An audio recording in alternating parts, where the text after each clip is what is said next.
Hi there, it's Rebecca from Safewise. For the first time in nearly a decade, package theft is finally on the decline, but don't celebrate just yet. Porch pirates are still making off with over 104 million packages this year, costing Americans more than 37 billion in total losses. In the 2025 Safewise Porch Pirate Report, we uncover where theft is dropping, where it's still rampant, and how smarter technology is helping homeowners fight back. From AI-driven deterrence to real-time protection, this year's trends reveal that the key to stopping porch pirates isn't just catching them on camera. It's stopping them before they strike. So how bad is the porch piracy problem in 2025, and where is it the worst? For the first time in 8 years, we are seeing a decline in package theft incidents nationwide. But this is a reflection of all crime declining year over year. So it's really in line with nationwide crime trends. It might not mean that porch pirates are packing up their flags. Overall, we estimate about 91 million theft incidents happened this year, and that represents every time a porch pirate plundered a particular household. That is about 1 million less than was reported in our 2024 report. However, those 91 million incidents represent about 104 million individual packages that got stolen, which is a meaningful drop from the 120 million porch pirates got away with last year. But one thing that didn't decline this year is the average value of a stolen package, which rose 8% this year to $143 per package. So thieves may be taking fewer packages, but the average value of them is going up, which leads us to consumer losses. Those come in around $15 billion as the amount of money that's lost from those packages being swiped. And when you include retail replacement and refund costs, the total economic impact climbs to more than $37 billion lost in America because of people swiping packages off of porches. It's wild. We all want to know, where is package theft happening the most? This year, the states that have been hit the hardest, and this is based on the financial toll, so these are the states that lost the most dollar value to porch pirates, are California, New York, Florida, and Texas. And together, all of those states account for billions and billions in losses. The 2025 Package Theft Report from Safewise blends our nationwide sentiment survey, our proprietary victim-based survey, and FBI crime data. We spoke to 7,500 people in this year's surveys, with 2,500 of them being direct victims of package theft within the 12 months prior to the survey, which was fielded in August. So porch piracy continues to evolve, and there are certain trends that we are seeing this year. It's tempting to think that porch piracy might have hit its peak. After years of growth, the incidents leveled off last year, and they have actually declined slightly in 2025. Along the same lines, people are telling us that their concerns about package theft are down as well. 44% of Americans say they're worried about package theft happening to them this year, compared to 52% that were worried last year. And we also found a shift toward mid-value thefts. More packages valued between $101 and $500 were stolen this year than in previous years. So this can suggest that thieves are targeting more lucrative packages, but it also could just mean that rising prices are having an effect on how many lower priced purchases are actually out there to steal. I mean, we are all feeling the pain right now of higher prices. While overall incidents are down, the financial impact just keeps climbing. And this is thanks to both higher average package value and the 22 billion retail cost burden that's layered on top of consumer losses. That's how we get to almost $40 billion lost, walking away in the hands of porch pirates in the last 12 months. And another issue is repeat victimization.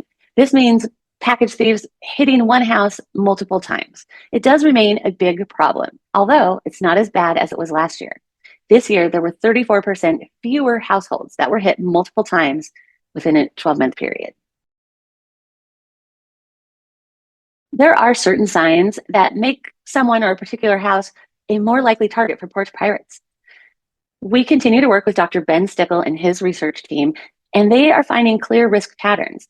Porches within 25 feet of the street are at the highest risk. It's an easy grab and go situation. Another big giveaway, visible packages. If there are visible packages on a porch or in front of a door, those are essentially invitations to package thieves. And an interesting thing that we've discovered is that cul-de-sacs or regular streets, it doesn't matter. Porch pirates plunder everywhere. A cul-de-sac sometimes feels like it might give some extra security because there should be more eyes there. You could be trapped there more likely than just running down the street. But people who live in cul-de-sacs are getting hit just as hard as people on the street. We've also discovered some socioeconomic trends. About 7 in 10 victims that had packages stolen in the past 12 months live in single-family homes. So single-family homes are being hit harder than apartment buildings, townhouses, and duplexes. And 67% of those hit earn under $100,000 annually. So it seems like it happens again and again. Those of us that can least afford it are getting the hardest hit. And let's not forget the environmental cues that can signal a porch pirate that your home might be a good target. We're talking lights that stay off or on all day long or all night long, parked cars that never move in front of your house or in your driveway, and open blinds to empty homes where there's never any action. All of these things can signal that your home might be an easy target for a package thief. But there are things that you can do to stop porch pirates.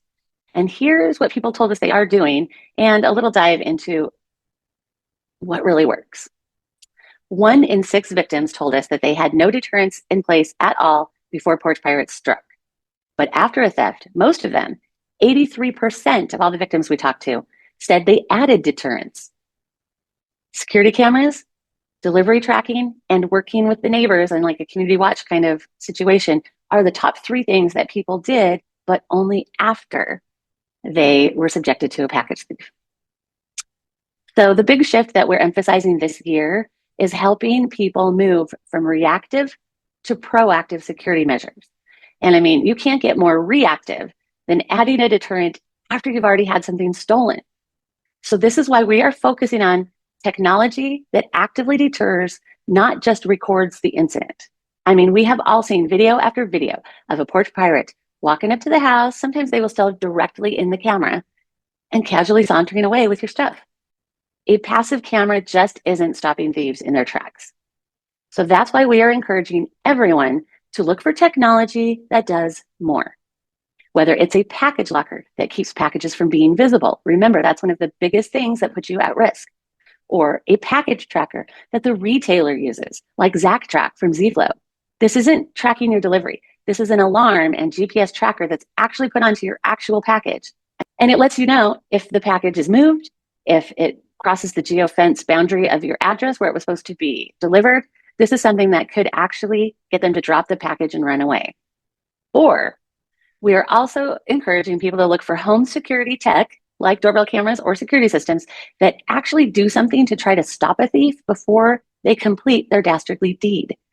A great example of proactive security tech is SimpliSafe's ActiveGuard outdoor monitoring. This is not your grandma's 24/7 professional monitoring. It is my favorite thing that SimpliSafe has ever done, other than adding the outdoor cameras, which they did a few years ago. Now they're leveling up even more.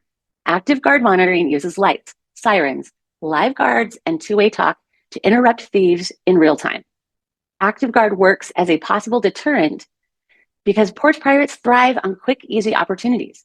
If they're confronted or if they're delayed, it is much more likely that they're going to move on. So if you want to rely on a camera or a security system to protect your packages, I think ActiveGuard is 100% worth it.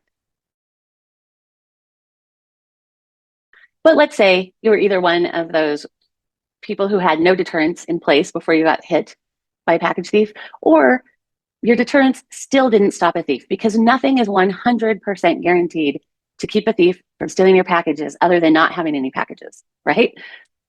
So what should you do if your package is stolen? The first thing that we recommend is contacting the retailer. We found that 27% of victims did get a replacement and 19% got refunds from the retailer where they purchased the product that was stolen. And you can also reach out to the carrier, and they could be helpful, but remember, their responsibility, and actually the seller's responsibility as well, typically ends at the delivery. Once they drop that package off, it's your problem, and someone else walks away with it, it's not really their liability.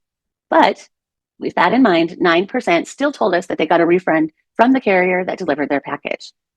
Another thing that we strongly encourage is reporting the crime to law enforcement if possible. About 12% of victims did this in 2024 to 2025, and more states than ever now have porch piracy laws. There are 11 states plus DC and 3 new states that are proposing legislation. So what this means is, I mean, as it stands, porch piracy is a crime of opportunity that is very low risk. It typically falls under larceny, theft, bunched in with everything like, someone that steals your kid's bike, to someone, that steals your package. It's very hard to keep track of these things and to hunt down, the perpetrators. And usually it's a misdemeanor and the consequences are not going to be very dire. But legislation is offering stiffer penalties and making it a much higher risk proposition for those package thieves. Now, fewer than 7% of the people we talked to actually saw their items returned after there was an arrest made, but about 16% who reported to the police did result in an arrest in their case, which is not too shabby, especially for a package thief, because they are so hard to catch. It's such a transient crime. So reporting package thefts helps support new legislation. It helps support stiffer penalties, and it makes law enforcement aware that there are porch pirates working in your neighborhood. We also encourage people to share footage with their neighbors. People like to work together in their neighborhoods to try to clamp down on package theft. 18% of the people we talked to caught the package theft on camera, and 12% of them shared it with their neighborhood and their local community to try to put the word out and warn others. And most importantly, the biggest thing that you can do if you had your package stolen is put deterrence in place for next time, which 83% of victims did last year. Bravo to them. Hopefully those packages will be safer in the future. Our data analyst accounts for both reported and unreported incidents to determine our estimates. This ensures that our numbers accurately reflect the real scope of package theft. This year, we also added economic modeling using retailer cost formulas from ZFLO Technologies so that we could capture the retail side of package theft, which is often overlooked and until now has been very hard to quantify. If you want to learn more about what's going on in the world of porch piracy in 2025 and get more tips and ideas about how to stop this from happening to you, you can read the full report at Safewise.com. There will be a full ranking of states and cities where it's hitting the hardest and the trends that we're seeing this year, prevention strategies that can really work, and policy updates and expert insights from Dr. Ben Stickle and our industry partners like SimpliSafe and ZFLO. Stay safe.